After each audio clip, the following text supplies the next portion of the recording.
नमस्कार सबैलाई। सदाको झैँ आज पनि लोकसेवा आयोग सम्बन्धी वस्तुगत प्रश्नहरू लिएर उपस्थित भएका छौँ। आउनुहोस् ढिला नगरी भिडियो सुरु गरौँ। 1. नेपालको विविध पूर्वाधार लगायतका क्षेत्रमा लगानी गर्ने उद्देश्यका साथ एनआरएन डेभलपमेन्ट फन्ड लिमिटेडको औपचारिक सुरुवात कहिले गरिएको हो? विक्रम सम्वत 2078 साल वैशाख 6 गते। सुरुवाती लगानी 10 अरब भएको सो कोषमा नेपाल सरकारको 5% हिस्सा रहेको। नेपाल सरकारको सहकार्यमा सामूहिक लगानी भित्र्याउँदै देश विकासमा काम गर्न कम्पनी खडा गरिएको जनाइएको। यसैगरी दोस्रो नम्बरमा छ 2072 सालको भूकम्पले भत्किएको धरहराको पुनर्निर्माण पश्चात कहिले उद्घाटन गरिएको हो? यसको उत्तर रहेको छ विक्रम सम्वत 2078 वैशाख 11 गते। पहिलेको धरहरा भन्दा उस्तै देखिने तर नयाँ प्रवृत्तिबाट धरहरा नवनिर्माण गरिएको हो। पहिलेको धरहराभित्र केवल सिँढी मात्र थियो भने अहिले भित्र सङ्ग्रहालय लगायत संरचना रहने गरी निर्माण गरिएको। धरहरा चढ्नका लागि सिँढीका साथै लिफ्ट राखिएको। ढलेको धरहरा भन्दा बनेको धरहराको चौडाइ समेत ठूलो रहेको। धरहराको ऐतिहासिक महत्त्वलाई कायम राख्दै आधुनिक र व्यवस्थित रूपमा निर्माण गरिएको धरहरा बाहिरबाट हेर्दा 11 तलाको देखिए पनि भित्र भने 22 तलाको र उचाइ 72 मिटर तथा 48 फिटको बेस रहेको। 2072 फागुन 4 गते प्रधानमन्त्री केपी शर्मा ओलीद्वारा मेरो धरहरा मै बनाउँछु अभियानको घोषणा भएको।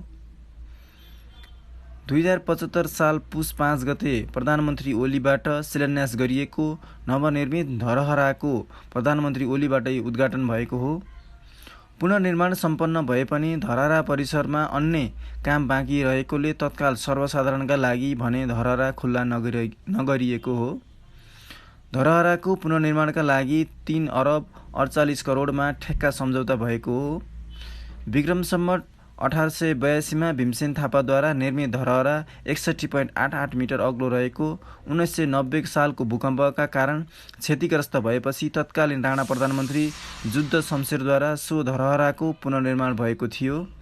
1990 सालको भूकम्प अघि 11 तले रहेको धरहरा पुनर्निर्माण गर्दा 9 तला मात्र निर्माण गरिएको थियो। त्यसैगरी तेस्रो नम्बरमा अर्को प्रश्न रहेको छ विश्व औलो दिवस कहिले मनाइन्छ? यसको उत्तर हो अप्रिल 25। सन् 2021 मा यो दिवस शून्य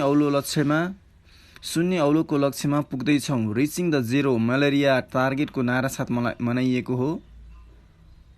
त्यसैगरी 4 नम्बरमा अर्को प्रश्न रहेको छ नेपाल सरकारद्वारा प्रत्येक वर्ष प्रदान गरिने राष्ट्रिय प्रतिभा पुरस्कारबाट यस वर्ष 2078 मा कसलाई सम्मान गरियो? हास्य कलाकार मदन कृष्ण श्रेष्ठलाई।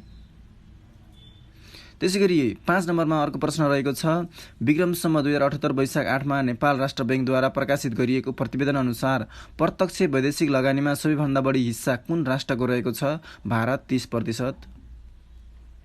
त्यसैगरी 6औं प्रश्न रहेको छ समावेशीकरण राष्ट्रिय आयोगको गठन कहिले गरिएको हो?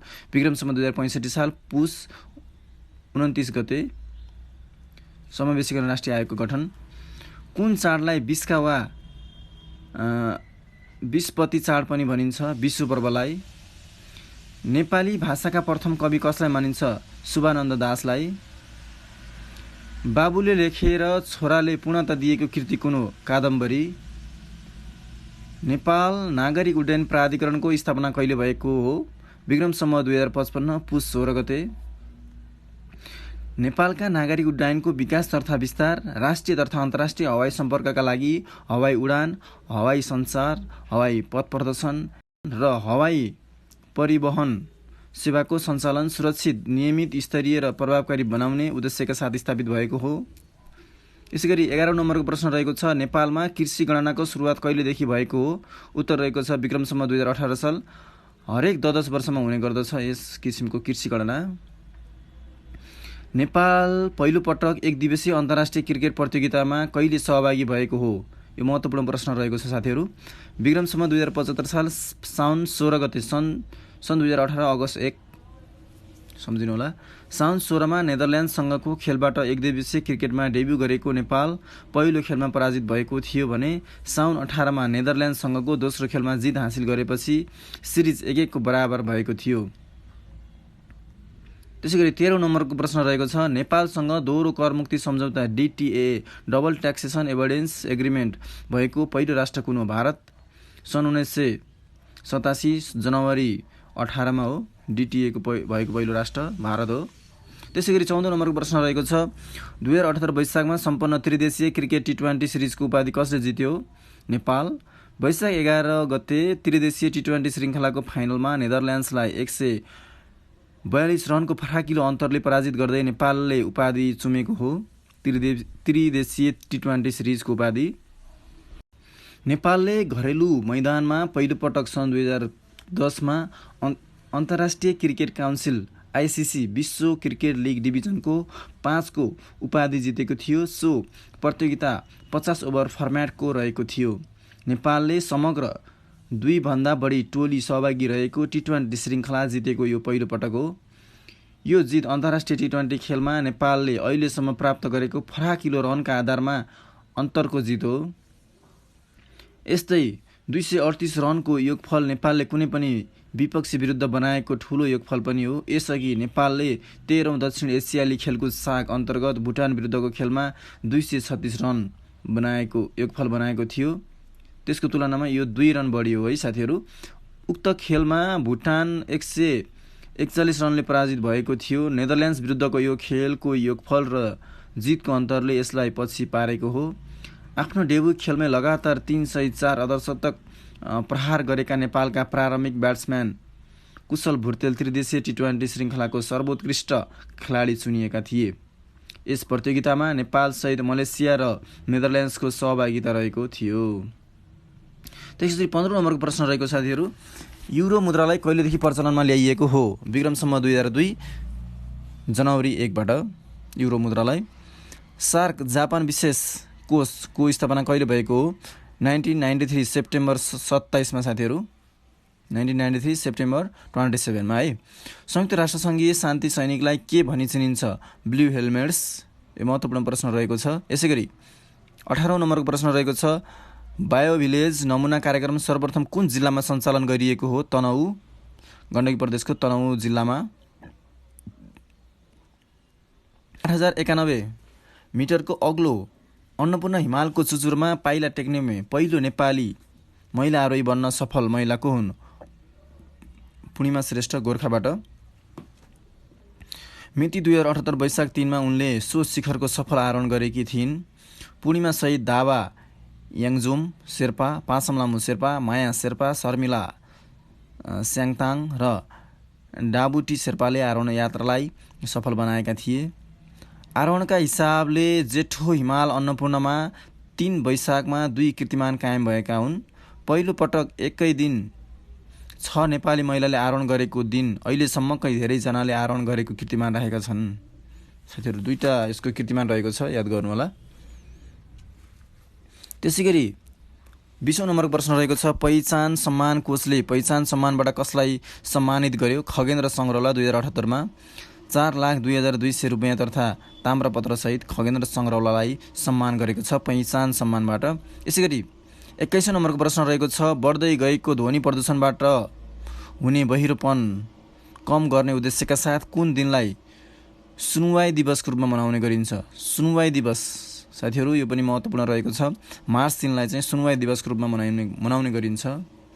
विश्व स्वास्थ्य सङ्गठनको आह्वानमा मार्च 3 मा यो वर्ष मनाउँदै आएको भए पनि नेपालले भने यसै वर्षदेखि मनाउन थालेको हो साथीहरू। सुनवाई दिवस नेपालले यसै वर्षदेखि मनाउन थालिएको हो। पार्लियामेन्ट अफ नेपाल नामक मोबाइल एप कहिलेदेखि सञ्चालनमा आएको हो? 2074 साउनको 12 गतेबाट 74 साउन 12 गतेबाट UNDP को सहयोगमा बनाइएको यस एप मार्फत संसदीय गतिविधि अर्थात् संसदको बैठक प्रत्यक्ष रूपमा हेर्न र सुन्न सकिने भनी यस एपको प्रयोगमा ल्याइएको हो। त्यसैगरी 23औं नम्बरको प्रश्न रहेको छ, प्रसिद्ध धार्मिक स्थल बडी केदार कहाँ रहेको छ? डोटी जिल्लामा रहेको साथीहरू यो। यसैगरी 24औं नम्बरको प्रश्न रहेको छ, पुरादित्य गढी महोत्तरी जिल्लामा पर्दछ भने दुगुना गढी कहाँ पर्दछ? सिन्धुपाल्चोकमा ग्रुप। यसैगरी 26औं प्रश्न रहेको छ इपिजीको प्रारूप के हो? इमिनेन्ट पर्सन्स ग्रुप छ यसको प्रारूप। त्यसैगरी 27औं नम्बरको प्रश्न रहेको छ मुलुककै जेठो राष्ट्रिय सङ्ग्रहालय कहाँ रहेको छ? छाउनी। 18,000 भन्दा बढी महत्त्वपूर्ण एवं विश्वकै दुर्लभ कला तथा वस्तुको सङ्ग्रह रहेको यो सङ्ग्रहालय विक्रम सम्वत 1995 फागुन 1 गतेदेखि शुल्क लिएर सर्वसाधारणका लागि खुल्ला गरिएको हो। विश्वकै जेठो राष्ट्रिय सङ्ग्रहालय। CERID को प्रारूप के हो? Research centre for educational innovation and development हो। CERID research centre for educational innovation and development. SAARC क्षेत्रको सबैभन्दा ठुलो ताल कुन हो? चिल्का ताल भारत। साथीहरू यो प्रश्न एकदमै महत्त्वपूर्ण प्रश्न रहेको छ। यसैगरी 30औं नम्बरको प्रश्न रहेको छ विश्वमा सर्वप्रथम योजनाबद्ध आर्थिक विकासको सुरुवात गर्ने राष्ट्र कुन हो? रुस। भिडियोलाई अन्तिमसम्म हेरिदिनु भएकोमा तपाईँलाई धेरै धेरै धन्यवाद। कृपया हाम्रो युट्युब च्यानललाई सब्सक्राइब गरेर हामीलाई एउटा सपोर्ट पनि गरिदिनु होला। Thank you.